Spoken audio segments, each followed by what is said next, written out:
जय माता की मित्रों, हम लोग अपने नक्षत्रों की यात्रा में आज धनिष्ठा नक्षत्र की शुरुआत करते हैं। शुरुआत में इसके बारे में थोड़ा सा धनिष्ठा नक्षत्र के विषय में बता देते हैं।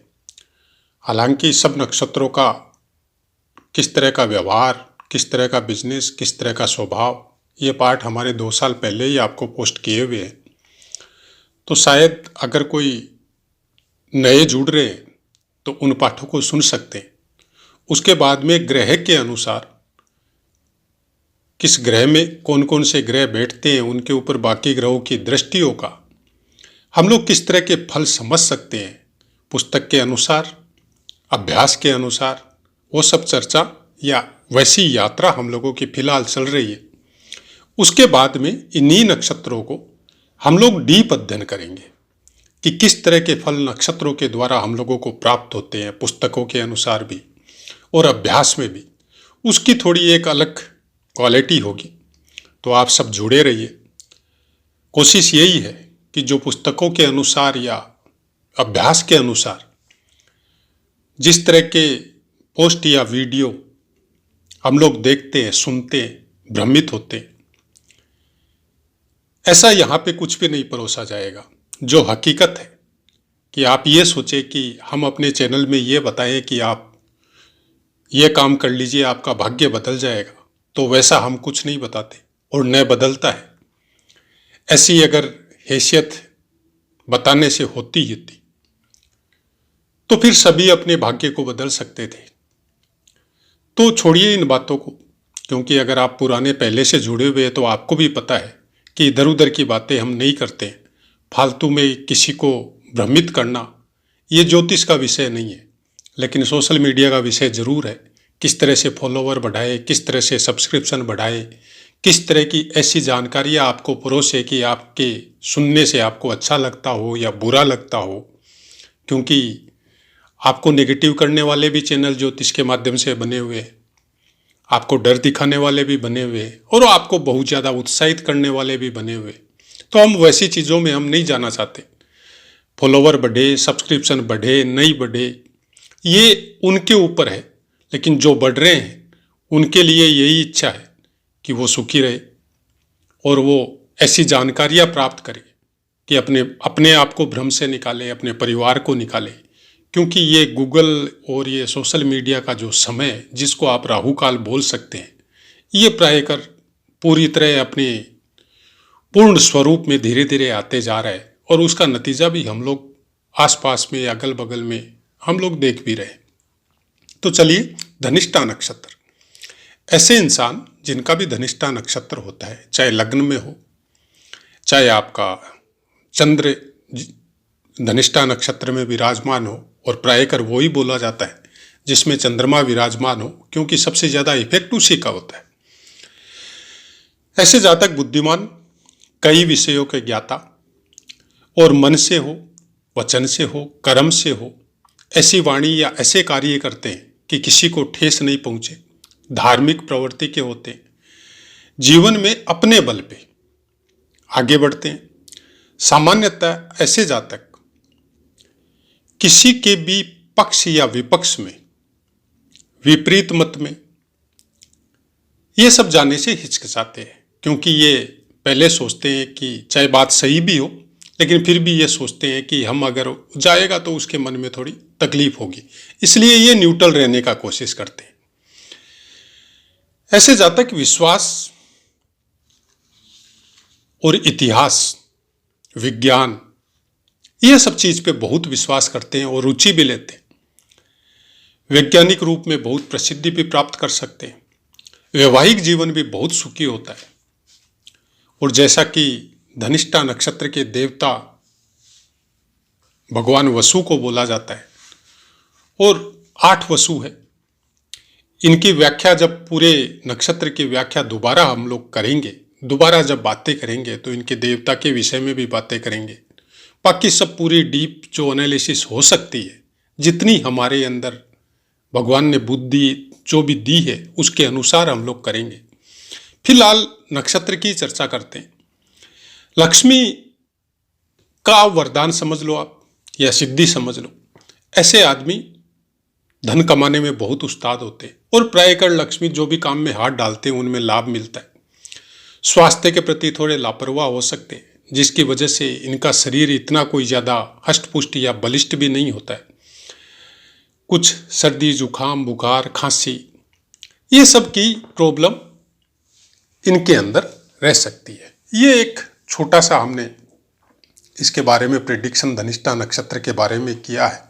इससे बहुत बड़ा प्रेडिक्शन 2 साल पहले सब नक्षत्रों के बारे में हमारा किया हुआ है, और अब जब दोबारा इनको जब समाप्त कर लेंगे, ग्रह वगैरह को सबका समापन हो जाएगा नक्षत्रों के अनुसार ग्रहों का, तब डीप एनालिसिस वापस पूरे नक्षत्रों की करेंगे।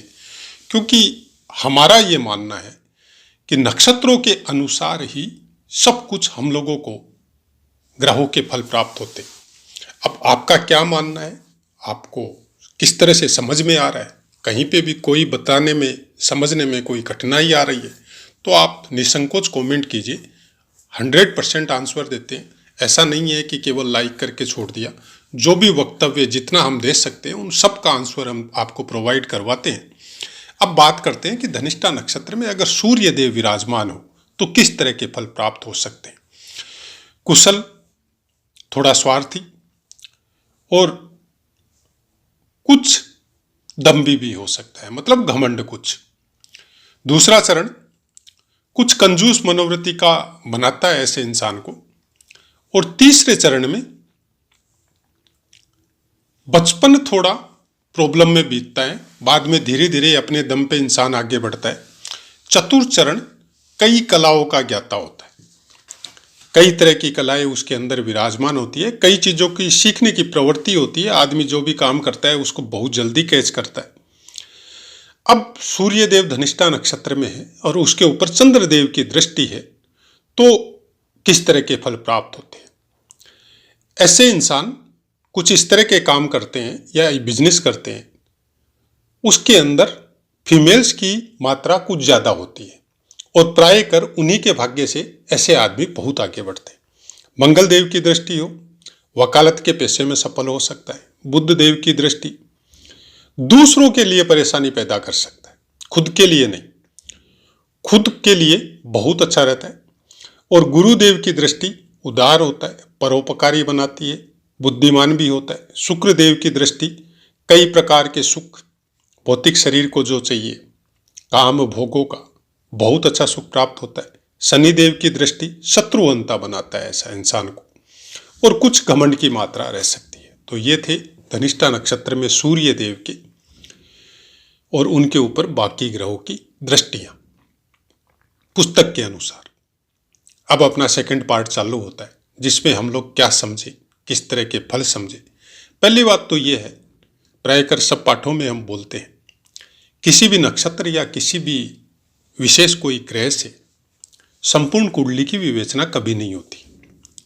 बहुत विभाग है, षड्बल है, अलग तरह तरह की कुंडलियां बनती है। नवमांस हो, चंद्र कुंडली हो, सूर्य कुंडली हो, लगन क्या है, तो ये सबको देखने के बाद में कुछ परसेंटेज जितनी अपने दिमाग की या जितनी ज्योतिष को, जो भी ज्योतिष का अध्ययन कर रहा है या प्रिडिक्शन कर रहा है, उसकी जितनी बुद्धि में जो भी अभ्यास के द्वारा उसको ज्ञान प्राप्त हुआ, माँ भगवती के द्वारा जिसको जो मिला, उसके अनुसार वो आपकी विवेचना करता है। क्योंकि ज्योतिष में किसी की भी प्रिडिक्शन कभी भी एक दूसरे से मैच नहीं करती। उसका सबसे बड़ा कारण है कि फल कथन में हमेशा ही डिफरेंस मिलेगा आपको।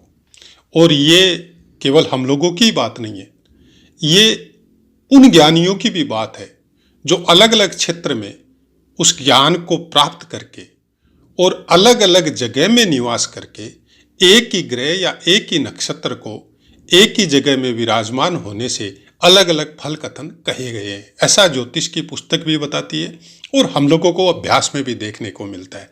उसका सबसे बड़ा कारण है कि ज्योतिष में शुरू में ही जब भी आप बृहत्होरा पारा शास्त्र या जो भी फल दीपिका वगैरह पढ़ते हैं, उसकी प्रस्तावना में ये बात बोली गई है कि जब भी आप किसी का फल कथन करने जाओ, तब आप उसके जातक की परिस्थिति, उसका व्यवहार, उसके परिवार के संस्कार और वर्तमान समय में किस तरह के इंसानों से, किस तरह के कर्म करने वाले इंसानों के बीच में उसका संगति है या बैठ रहा है या वर्क कर रहा है, और किस तरह के कर्म वो कर रहा है, उसके अनुसार फल कथन कहना चाहिए। क्योंकि उससे आपको ये अंदाजा लगता है कि वर्तमान में ये इंसान किस तरह के ग्रहों को ज्यादा अपने अंदर एक्टिव कर रहा है। कि हम अगर माता पिता के रहते हुए हम कभी उनको इंपॉर्टेंस नहीं देते हैं, तो ऐसा कोई जन्मपत्री में ऐसा कोई दोष नहीं होता है। यह दोष हम लोगों के संस्कारों का होता है। इस शुरू में ही बच्चे में अगर वैसी प्रवृत्ति डाल दी जाए तो वो ग्रह ऑटोमेटिक अगर खराब भी है तो वो ठीक हो जाता है।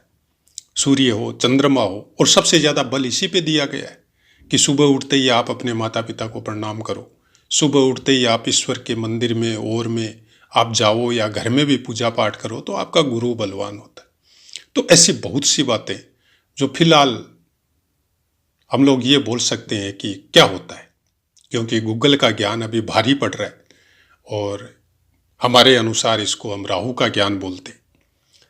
भ्रमित करने वाली जितनी भी पोस्ट या जितने भी वीडियो या सोशल मीडिया, इसमें बहुत कुछ डिपेंड करता है आपकी अपनी जरूरत और आपकी अपनी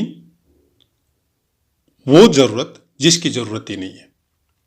कि बैठे हैं खाली समय, कोई काम पेंडिंग पड़ा है, उसको छोड़ के हम लोग सोशल मीडिया में लग गए, 2 घंटा निकल गया और उससे कुछ इस तरह का ज्ञान प्रोवाइड हम लोगों के दिमाग में हुआ, या तो हम लोग भ्रमित हुए या गुस्सा हुए या फिर कुछ मन में कुछ नेगेटिविटी आई और उसकी वजह से हम लोगों का वो जो काम पेंडिंग पड़ा था वो याद ही नहीं रहा। तो कुछ इसी तरह का अभी वर्तमान में सिस्टम चल रखा है।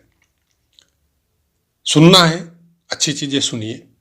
हम भी, ऐसी बात नहीं है कि सोशल मीडिया से हम जुड़े हुए नहीं है या हम सुनते नहीं है, सुनते अच्छे साधु संतों को सुनते, या फिर कर्मकांड से संबंधित जो पोस्टें आती है अच्छे अच्छे विद्वानों की, या मंत्रोच्चार है, स्तोत्र पाठ है, वो सब लगा देते हैं और वो सब सुनते हैं।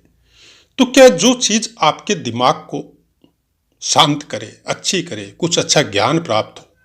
एक चीज हमेशा ध्यान रखिए कि संस्कृत भाषा हमको भी नहीं आती, आपको भी नहीं आती है, या किसी को भी नहीं आती, कोई बात नहीं, नहीं आती भाषा है, हम लोगों को बचपन से सीखने को नहीं मिला तो नहीं आती है। लेकिन कभी नोट किया आपने, जब हम लोग संस्कृत के मंत्र को सुनते हैं या किसी स्तोत्र को सुनते हैं या किसी संस्कृत के किसी भी वाक्य को जब अच्छे लय ताल में किसी विद्वान द्वारा बोला जा रहा है तो हम लोगों के कानों को बहुत प्रिय लगती है। क्यों? उसका सबसे बड़ा कारण यही है जो हम लोगों के सनातन धर्म में बोला जाता है कि ये एक जन्म नहीं है, कई जन्मों से हम लोगों का जन्म हो रहा है और देव भाषा संस्कृति है और किसी जन्म में हम लोगों के द्वारा बोली जाती थी, किसी जन्म में हम लोग इसको जानते थे। तो वो जो अवचेतन मस्तिष्क है उसमें वो आपकी ऑलरेडी सेव है, उसको केवल एक्टिव करना है। इसलिए संस्कृत जब सीखने बैठता है बच्चा तो वो बहुत जल्दी कैच करता है बनिस्पत दूसरी भाषा की। आपको अगर समझ में नहीं आ रहा है, आपको अगर कुछ भी उसका अक्षर पता नहीं है, फिर भी जब कान में लगाते हैं कि भाई लक्ष्मी स्तोत्र चल रहा है या शिव महिमा स्तोत्र चल रहा है तो बड़ा अच्छा लगता है, बड़ा सुंदर लगता है। घर में भी लगाते हैं तो बहुत सुंदर लगता है। किसी मंत्र को भी जब बोलते हैं, करते हैं तो मन को अच्छा लगता है। उसका कारण सबसे बड़ा यही है कि ये कोई आज का इस जन्म का कहानी नहीं है, बहुत जन्मों से ये सब चीज़ें चल रही है। जिसको ज्योतिष पसंद आता है, जिसको ज्योतिष सुनना अच्छा लगता है, पढ़ना अच्छा लगता है, या वो भावों को देखना जानता है, या वो कुछ आगे बढ़ रहा है उस सब्जेक्ट में, उस विषय में, तो उसका कारण केवल इतना नहीं है कि आपने इस जन्म में पुस्तकें पढ़ ली। नहीं, बहुत से जन्मों से ये कहानी चलते आ रही है हर इंसान के साथ और वो आपके मस्तिष्क में पहले से सेव है। बहुत से ऐसे बच्चे आपको देखने को मिलेंगे या बहुत से संत महात्मा ऐसे देखने को मिलेंगे कि जिन्होंने कभी विद्यालय, पाठशाला या गुरुकुल में कभी स्थान ही नहीं लिया, कभी पढ़े ही नहीं, फिर भी वेद वाक्य बोलते हैं और वो भी संस्कृत में बोलते हैं। उसका कारण केवल इतना ही है कि उन्होंने उन चीज़ों को एक्टिव कर दिया जो पहले से आपके दिमाग में संचार माध्यमों के द्वारा नहीं होके अपने दिमाग के संचार के द्वारा। क्योंकि बोलते हैं ना कि जैसा ब्रह्मांड है वैसा हम लोगों का पिंड है। तो जो ज्ञान ब्रह्मांड में पहले से है वो आपके अंदर भी है। बहुत से जन्मों के द्वारा हम लोगों को तरह तरह के जीवन में हम लोगों का जन्म होते होते सब चीजों का चीज कुछ ऐसी जगह सेव है जिसको एक्टिव करने की जरूरत है। और जब आप ज्योतिष में घुसते हैं, धीरे धीरे उसमें सीरियसली जब जाने लगते हैं, तो कुछ चीजें ऐसी एक्टिव होती है जो आपको भी समझ में नहीं आएगी शुरुआत में कि ये क्या हो गया, ये तो हम जानता ही नहीं था, फिर हमको कैसे आ गया। से कोई पुस्तक हम पढ़ रहे हैं और बढ़ते बढ़ते वहां पे एक योग आया कि शुक्र और मंगल की युति कुछ इस तरह का फल प्रदान करवाती है जो सोशल मीडिया में हम लोगों को कोई अच्छा सुनने को नहीं मिलता। लेकिन आप अगर सीरियसली उस चीज को लेते हैं और बार बार वही योग को आप पढ़ते जाते हैं तो आपके अंदर बहुत सी अलग सी चीजें निकल के आएगी, बहुत सी अलग सी बातें निकल के आएगी। आपको देखना पड़ेगा कि ये कौन से नक्षत्र में, इस बच्चे के साथ ये है तो इसके साथ ये क्यों नहीं है।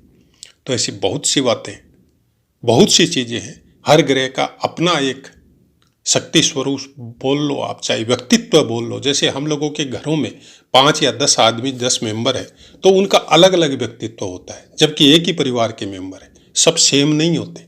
तो वैसे ही ग्रहों का हिसाब किताब है, वो किसी का बुरा नहीं करते। परिवार वाले भी अपनों का कभी बुरा नहीं करते, विचारों का टकराव होता है। ग्रह भी वैसे ही। इनको समझने के लिए आपको अपनी दिनचर्या में सुधार करना पड़ेगा। कोई आपको आके ये बोले कि हम ये, कोई क्या हम ही बोल देते हैं कि हम ये बोले कि इस मंत्र का इतना जाप कर लो, आपका ये मंगल एक्टिव हो जाएगा या डीएक्टिव हो जाएगा या ये खराब फल देना बंद कर देगा, संभव ही नहीं है। हम लोगों की हैसियत समझ लो, चाहे हम लोगों के अंदर की शक्ति समझ लो, इतनी नहीं है कि वो ब्रह्मांड में बैठे हुए मंगल ग्रह की शक्ति को हम लोग अपने अनुसार चला सके। भूल जाइए ये बात। अगर कोई बोल रहे हैं तो हम उनके बारे में कुछ नहीं बोलते हैं, ये आपके दिमाग के ऊपर है, आप उस पर कितना विश्वास करते हैं। हम लोग सूर्य और चंद्रमा की रोशनी को या उसकी शक्ति को ठीक से प्राप्त नहीं कर रहे हैं। उसके लिए भी हम लोग तरह तरह के बंदोबस्त करते हैं कि वो चीजें हम लोगों की, सूर्य का पूरा प्रताप हम लोगों को नहीं मिले, नहीं तो हम लोगों की स्किन झुलस जाएगी। कई तरह के वो शरीर के ऊपर कुछ लगा के रखते हैं कि वो गर्मी सहन नहीं होती, और हम लोग उसकी ऊर्जा को मैनेज कर लेंगे। ऐसा कुछ नहीं होता है। हाँ, उपाय काम नहीं करते, जरूर करते। आप हवन, यज्ञ, मंत्र जाप, देखिए कोई भी कर्म जो आप देवताओं के निमित्त होके करो, ग्रहों के निमित्त होके करो, परिवार के निमित्त होके करो, अच्छे हो चाहे बुरे हो, सब काम करते हैं। ऐसी बात नहीं है काम नहीं करते, सब करते हैं। लेकिन कोई आपका भाग्य नहीं बदल सकता। हाँ, वो ऊर्जा देते हैं आपको कि आपने, जैसे आपने अपने पिताजी को बहुत खुश कर रखा है, सब बातें उनकी मानते हैं, वो जैसा बोलते हैं वैसा करते हैं, तो वो पिताजी आपका भाग्य नहीं बदलेंगे। लेकिन उनसे एक शक्ति प्राप्त होगी कि जब भी आप गिरेंगे पिताजी संभालने आ जाएंगे। गिरना तो पड़ेगा, जो प्रारब्ध में लिखा है कि आपको गिरना है तो गिरेंगे तो जरूर, लेकिन आपने अपने कर्मों से कुछ ऐसी शक्तियों को प्राप्त कर लिया कि आपके गिरते ही कोई संभालने के लिए आपके पास आ जाएगा। उपाय ऐसे ही काम करते हैं, वो काम नहीं करते कि वो चीज, वो तकलीफ आपके पास आएगी नहीं, ये भूल जाइए, ऐसा कुछ नहीं होता है। तो ऐसा है मित्रों, पाठ समझ में आया होगा। अब अपनी वाणी को विराम देते हैं और आपसे आज्ञा लेते हैं। जय माता की।